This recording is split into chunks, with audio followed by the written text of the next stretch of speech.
하둘셋 하둘셋. 안녕하십니까. 사마열혈입니다. 송덕수 교수님저 제10판 신민법강 2회독 457페이지 로마자 4번 민법전 제2편 물권의 내용과 이 책 물권법 부분의 기술 순서 보겠습니다. 사마열혈TV 7차 추천을 부탁드리고 유튜브 구독을 권합니다. 1번 민법전 제2편의 물권법의 내용. 형식적 물권법인 민법전은 제2편 물권은 총칙, 점유, 소유, 지상권, 지역권, 전세권, 유치권, 질권, 저당권 9장으로 이루어져 있다.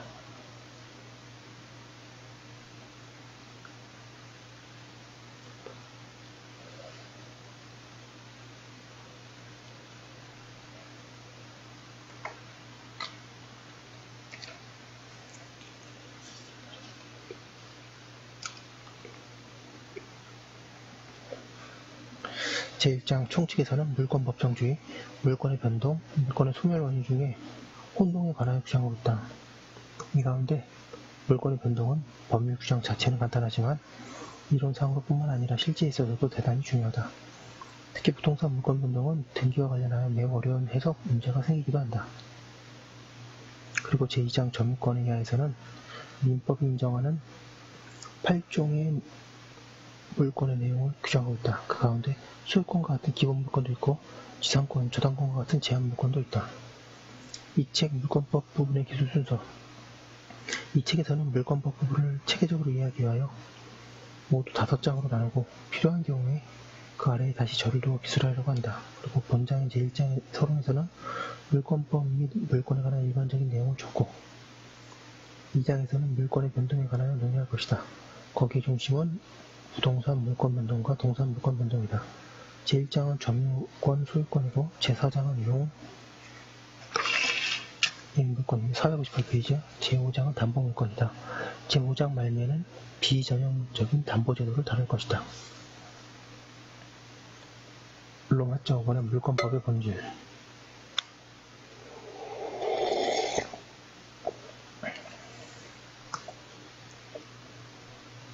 (1번) 물권법의 법적 성질.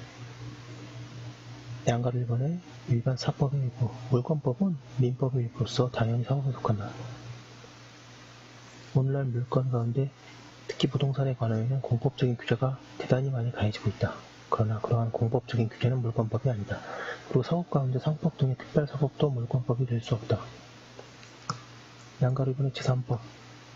일반 사법은 크게 제3법과 가족법으로 나뉘어 있는데 이 경우 물권법은 채권법, 상속법과 함께 제3법에 속한다. 물권법은 무엇보다도 제3법과 더불어 채권법과 더불어 제3법의 이대 분야를 이루고 있다. 물권법은 제3법 가운데 소유권을 중심으로 하는 법이다.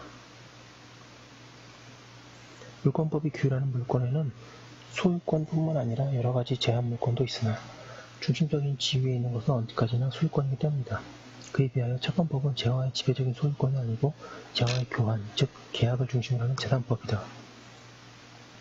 물권법과 채권법은 별개의 법칙으로 되어 있으나 그것은 법정 구성상의 필요에 의한 것이다.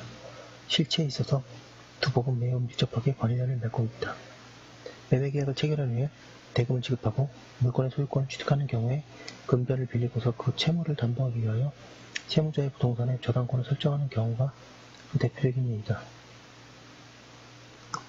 양가로 3번의 실체법. 물권법은 절차법이 아니고 권리의무 관계를 직접 규율하는 실체법이다.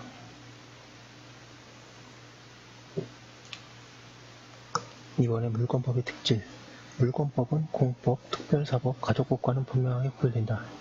따라서 여기서 같은 제3법으로서 가장 가까운 법인 채권법에 비하여 어떠한 특별한 성질이 있는지를 살펴보기로 한다. 양가 1번의 강인 규정성. 채권법은 채권 내지 채권관계를 규율한다. 그런데 채권은 상대권이어서 제3자에게 원칙적으로는 영향을 미치지 않는다. 따라서 채권법에는 사적 자치가 널린 정도이며 그 규정들은 대체로 임규정이다. 459페이지. 그에 비하여 물권법은 배탁성을 가지는 물권을 규율하기 때문에 물권의 종류나 내용을 당사자로 하여금 자유롭게 정하게 하면 제3자에게 예측하지 못한 손해를 발생시킬 수 있다. 그리하여 물권법에서는 사적 자치를 특수한 방법으로 제한적인 방법에서만 인정하며 그 규정들은 대부분 강행 규정이다. 양가를 관한 고유성, 재화의 교환을 규율하는 채권법, 특히 명예법은 세계적으로 보편화, 균질하는 경향이 있다. 이에 비하여 물권법은 각국의 관습과 전통의 영향이 현저하게 반영되어 있다. 그러나 우리 물권법은 전세제도를 제외하고는 법, 특히 독일의 물권법을 개소하였다. 그러다 보니 우리의 고유성보다는 독일 물권법의 특성을 그대로 보여주고 있다. 즉 우리 물권법에는 독일법처럼 로마법적 요소와 게르만법적 요소가 섞여 있다. 다만 독일법보다 로마법적 요소가 다소 강하긴 하다. 우리 물권법상의 로마법적 요소와 게르만법적 요소를 들여다보면 다음과 같다. 로마법적 요소 양가로 가, 소유권과 전매 대립 양가로나 자유주의적 소유권의 개념 양가로다 소유권과 제한물권의 엄격한 구별 로마법이고요. 게르만법적 요소는 양가로가 동산과 부동산의 구별 양가로나 부동산 등기제도 양가로다 동산의 선입취득제도 로마는 경제가 굉장히 발전된 거기 때문에 경제가 굉장히 발전됐을 때 나올 수 있는 것 위주로 발전됐습니다.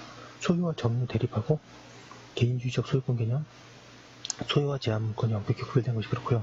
게르만법 요소는 로마법만큼 발전되기 전의 상태이기 때문에 이것을 자기 것을 증명하기 위해서 등기제도가 발달합니다.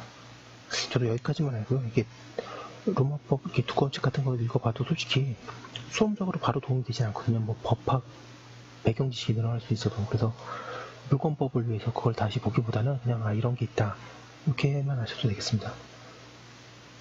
그럼 여기까지 한 거 올려두고 또 다음번에 하도록 하겠습니다.